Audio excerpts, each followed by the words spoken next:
Welcome to the Gold Report. We'd like to thank our generous donors who make the show possible. We ask you to like, subscribe, and share the Gold Report and have it delivered right to your inbox. We're going to talk first about the war on Israel. Of course, many people know you are Jewish. This is near and dear to your heart, and this issue should be near and dear to every single person around the world. Our first headline discusses the first shipment of U.S. armaments that arrived in Israel today.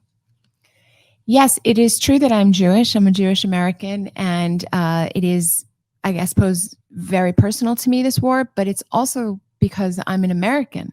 And how it goes for Israel is exactly how it's going to go for the United States. I've said this for many years. Israel is the canary in the coal mine. Israel is our strongest ally by far on the world stage. That might surprise some people, but Israel votes with us more often at the UN than even the United Kingdom. They are our strongest ally. They are the only reliable democracy in the Middle East. We work with Israel all the time on military and intelligence maneuvers. Of course, Israel is the only place really in the Middle East where human rights are free. They have gay pride parades, all over the nation, the same as we do in America. Tel Aviv is almost indistinguishable, from any mainstream American city.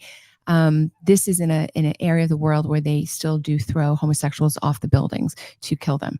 So anyone who doesn't stand with Israel, I would like to submit, is really not standing with America.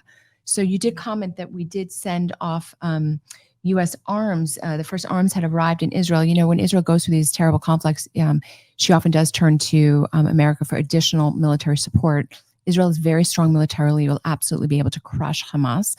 But it is very good to know that you have a friend in the American military.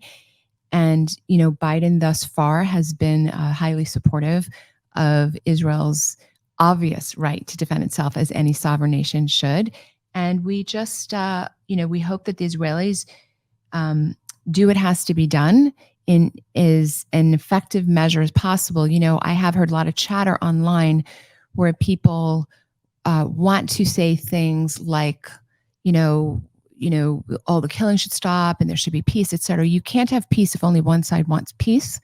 And Israel is in the same situation, the exact same situation that it's been in before, because it never definitively put down Hamas. Hamas needs to be put down definitively, and we hope that that's what happens in this event.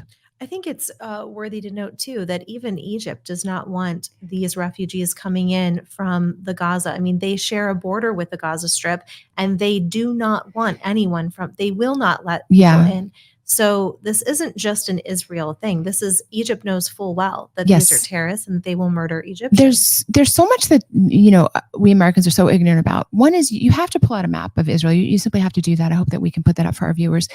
Gaza is this tiny, very small little strip of land. It's right adjacent to Israel. It's adjacent to Egypt. And Israel doesn't want Gaza. It's not a land that was, promised to the Jews. But Gaza has been a launching pad for terrorism for many, many years. So militarily, in the past, Israel has controlled Gaza in an attempt to stop terrorists using it as a launching pad. But even doing that really didn't work. So in 2005, Israel unilaterally pulled out of Gaza. Israel does not control Gaza. There's a demilitarized zone between Gaza and Israel, but the Palestinians are supposed to be governing themselves. Instead of governing themselves, or I guess governing themselves, they voted in Hamas. So Hamas is this terrorist organization that controls the area, not Israel. And you are right that Egypt doesn't want any part of this. I mean, nobody really wants it. And that's why I said that the problem should be definitively stopped. If you definitively and effectively rid this area of Hamas, then you will have a chance at longer lasting peace.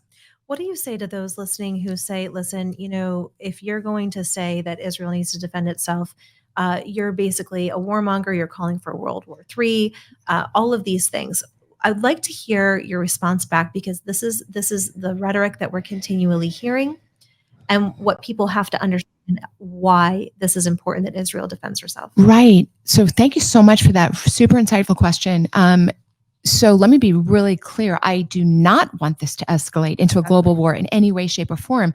It is only on social media that it looks as though Israel is being threatened by Hamas. It's only because Israel values individual life that it looks as though it's a military battle of equals. It's not. Israel can destroy Hamas militarily easily on its own. does not need to bring in other military, certainly not the American military. We need our job, people outside Israel, is to get out of the way. Let Israel do the job it needs to do. Do not invite in other nations. I do think that there's a desire on the part of globalists to turn this into a global war. It's not necessary. It's not indicated. Israel can take care of it. Our job is to simply get out of the way. Let Israel do what must be done. To watch today's full episode, visit thegoldreport.com.